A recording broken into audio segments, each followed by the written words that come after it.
meus irmãos, sejam muito bem-vindos ao nosso canal Lançai as Redes nas Redes. Quero convidar você a participar desta formação. Nós vamos falar hoje sobre um tema muito interessante. Vamos falar sobre o tema nada mais e nada menos que o tema de Deus, né? Deus existe e Deus existe. Como podemos saber se Deus existe de fato, né? Como se chega ao conhecimento de Deus? Quais são as provas, as evidências sobre a existência de Deus? Claro que num pequeno vídeo de 10 minutos, 15 minutos, nós não temos a pretensão aqui de explicar todo o mistério, o maior dos mistérios da humanidade, que é a pergunta sobre Deus. Mas vamos falar sobre pistas, né? Sobre evidências que podem nos ajudar a fortalecer principalmente a nossa fé, porque o conhecimento certo de Deus se chega pela fé, mas também entender que nossa razão não é anulada pelo fato de que tenhamos fé. Então, a fé e a razão, elas se conjugam, fé e razão se complementam. E nós vamos falar desde o ponto de vista de argumentos de razão para nos ajudar a nossa fé, né? Para ver que nossa fé, ela não é irracional, senão que todo o contrário, a fé ela eleva a razão. A fé ela se baseia também na razão, mas ela purifica a razão e eleva a razão. E a razão dá fundamentos à nossa fé. Então nós queremos dar fundamentos, né, a você, para que você tenha convicções de razão, né, desde o ponto de vista intelectual, desde o ponto de vista da razão, sobre a existência de Deus. Olha que maravilha, né? Esperemos que te ajude, né? Essas reflexões que nós vamos fazer agora. Convido você que é novo no canal, se inscrever no canal. Se você gostar desse vídeo, né, acompanhe até o fim, que com certeza esses pontos que nós vamos ver são alguns argumentos sobre a existência de Deus desde o ponto de vista racional, que pode te ajudar muito. Se você gostar, deixa o teu like, divulgue também o vídeo e o canal para outras pessoas, para que assim nós possamos juntos também fazer um bom trabalho de evangelização. Primeiro ponto, meus irmãos, temos que ter em conta, como diz a filosofia, que não existe efeito sem causa. Toda causa produz um efeito, e todo efeito vem de uma causa, né? Se você, por exemplo, um exemplo um pouco tosco, hein? Você vê uma barata no chão morta, esmagada, você fala, alguém pisou na barata, né? O efeito da barata esmagada no chão significa que teve uma causa, alguém esmagou essa barata, né? Se você vê a criação, toda a grandeza da criação, você faz a pergunta, quem fez tudo isso, né? Então, o efeito é a criação, mas a causa da criação, nós afirmamos que tem a sua origem em Deus. É igual quando você contempla um quadro belíssimo num museu, a primeira coisa que você pergunta é quem fez esse quadro. O quadro não apareceu ali do nada. Então o efeito é o quadro, mas a causa é o pintor, né? Então o primeiro ponto sobre a existência de Deus é a afirmação de que pela existência do homem inteligente e livre, a existência do homem inteligente e livre, nós podemos deduzir que existe Deus. Ou seja, não há efeito sem uma causa capaz de produzi-lo. Portanto, um ser que pensa, um ser que reflete, um ser que raciocina, ele não pode surgir do nada.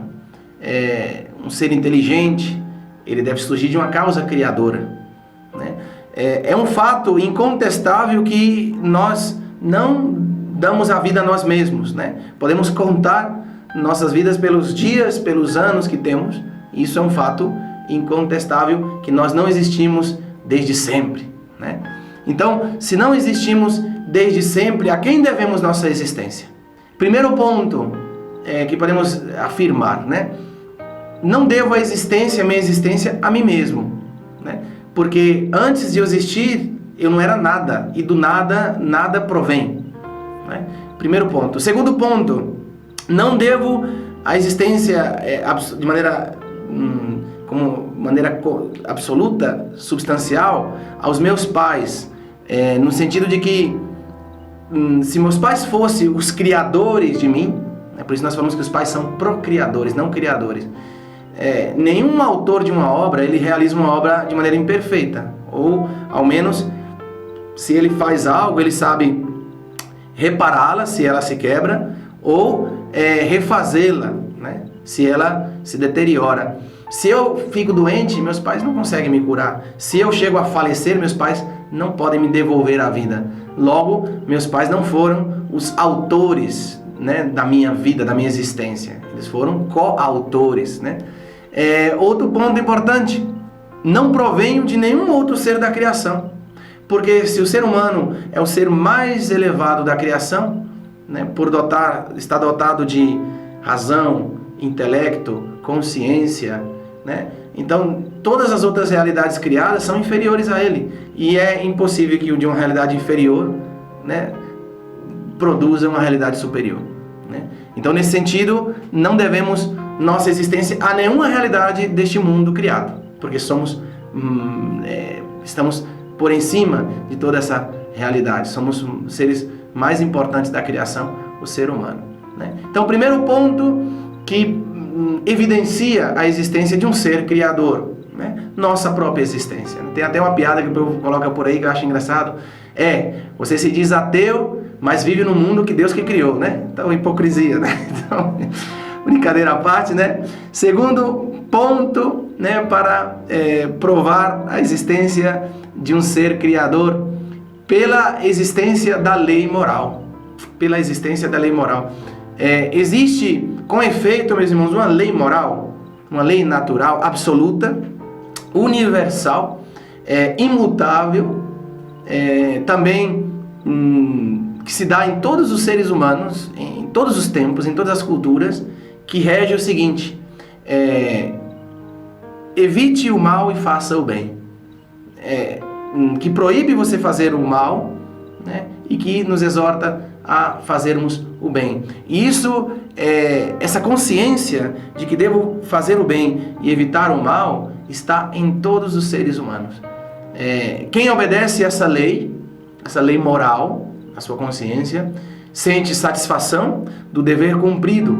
Quem transgride, desobedece, se torna vítima do remorso, né, do ressentimento. Como não há efeito sem causa, como nós dizíamos no começo da formação, então não existe lei sem legislador. Então, se existe essa lei moral dentro de nós, dentro da nossa consciência, quem colocou essa lei moral dentro de nós, né?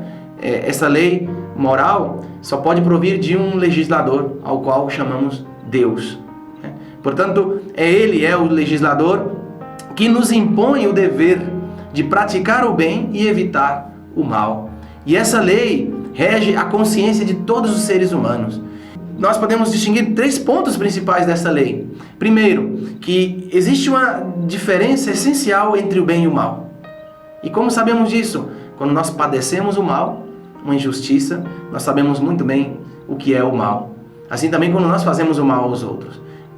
Pelo contrário, quando nós fazemos o bem e quando nos fazem o bem, nós distinguimos muito claramente, né, essa diferença existencial, essencial, entre o bem e o mal. Que devemos praticar o bem e evitar o mal, isso é fato, isso está dentro de nós. Eu posso transgredir, mas isso está dentro, eu não posso tirar de mim, não posso evitar, né, porque essa lei está impressa em minha natureza, em minha consciência. E terceiro, que todo ato mal merece castigo e toda obra boa é digna de prêmio. Então, essa lei moral que é imutável, ou seja, não muda isso. Então é imutável. Independente da nossa vontade, independente que eu queira mudar isso, não consigo. Essa lei moral que obriga todo homem está obrigado, né? E não pode ter outro autor que um ser soberano e supremo, ao qual, né, nós chamamos Deus. Então está aí um segundo argumento para provar a existência de Deus, ou, né, que se torna mais evidente para nós a existência de Deus. Outro ponto importante para pensarmos, né, refletirmos sobre a possível existência de Deus, pela crença universal do gênero humano. Ou seja, todos os povos, cultos, bárbaros, de todas as regiões do mundo, de todos os tempos, admitiram, de maneira unânime, a existência de um ser superior. Isso é fato em todas as culturas, em todos os tempos. E, de fato, o ateísmo é um fenômeno moderno. Não existiam nunca, ao longo da história da humanidade, culturas ateias. Como é impossível que todos tenhamos equivocado acerca dessa verdade universal, tão transcendental e tão contrária às paixões, ou seja, não é uma questão de eu acho, eu não acho, eu gosto ou não gosto. Não, isso é contrário, ou seja, é um fato. Estamos falando de um fato constatável através da história. Então, como é impossível que todos, toda a humanidade se tenha equivocado nesse quesito, é algo tão contrário às paixões, devemos admitir com a humanidade inteira que Deus existe. Um historiador chamado Plutarco, ele dizia o seguinte, era um grande historiador da antiguidade, ele dizia: lançai um olhar sobre a superfície da terra e encontrareis cidades sem muralhas, sem letras, sem magistrados, povos sem casas, sem moedas. Porém, ninguém tem visto jamais um povo sem Deus, sem sacerdotes, sem ritos, sem sacrifícios. Então já os antigos, eles se davam conta de que o fato religioso era algo universal. E, portanto, se pode constatar de maneira certa que a crença da humanidade num ser superior, algo que se deu em todas as culturas, em todos os tempos, mostra de maneira clara que sim, que a humanidade percebe de maneira certa que existe um ser superior ao qual nós chamamos Deus, e se constata isso pelo fato da crença universal da humanidade. E quarto e último ponto para provar, não é uma prova científica no sentido de demonstração, de prova sobre a existência de Deus, é pelo fato do desejo natural da perfeita felicidade que trazemos em nosso coração. Constata-se, meus irmãos, que todo ser humano tem um desejo natural, ou seja, que está dentro, inato. Natural significa inato, de alcançar a felicidade plena. E nos consta que não podemos alcançar a felicidade senão por um bem infinito, um bem que é maior que todos os bens deste mundo, e que não pode ser outro que Deus. É um desejo propriamente natural, inato, ou seja, não pode ser vão, por isso não pode ser algo fútil, porque esse desejo e esse anseio que trazemos em nossa alma nos mostra que deve haver sim esse bem infinito, esse bem sumo ao qual o coração humano anseia. O coração humano não pode encontrar sua perfeita felicidade mais do que na posse deste bem infinito. E, portanto, existe o bem infinito ao qual todos chamamos Deus. E, portanto, meus irmãos, seria ilógico, seria absurdo que nós tenhamos sede, sejamos sedentos, mas não existe água. Desejo ser feliz, mas nunca encontro a felicidade plena nessa vida. Desejo, anseio, no mais profundo, a felicidade plena, mas nada neste mundo material nos satisfaz. Então, o que dizer? Nossa vida é uma vida inútil? Nossa vida é um absurdo? É um querer e não poder? Esse desejo que trazemos no nosso coração é mera futilidade? Não. Se há um desejo desejo de infinita felicidade, um anseio de felicidade plena no nosso coração, isso está enraizado em todo ser humano, então tem que haver de verdade um bem infinito que possa saciar todos os anseios do coração humano, ao qual chamamos Deus. Então aqui são 4 argumentos, não demonstrativos, mas que pode evidenciar que acreditar em Deus é razoável, que acreditar em Deus é algo que vai a favor da nossa razão, que não é irracional ter fé, que não é irracional acreditar na existência de um ser superior. Se você gostou dessa formação, peço a você que, por favor, deixe aí o teu like, isso ajuda muito para o crescimento do canal, que divulgue também nosso canal para que muitas pessoas sejam alcançadas também, e que você, se não é inscrito, se inscreva também. Nós vamos mandar muitas mais formações como estas, espero que ajude você na tua vida de fé, na tua vida espiritual, e fique atento aí às notificações para que você possa assistir os vídeos e que possa esses vídeos enriquecer cada vez mais a tua vida. Assim desejamos e assim pedimos a Nossa Senhora que nos abençoe a todos nós. Deus abençoe também. Até a próxima, se Deus quiser.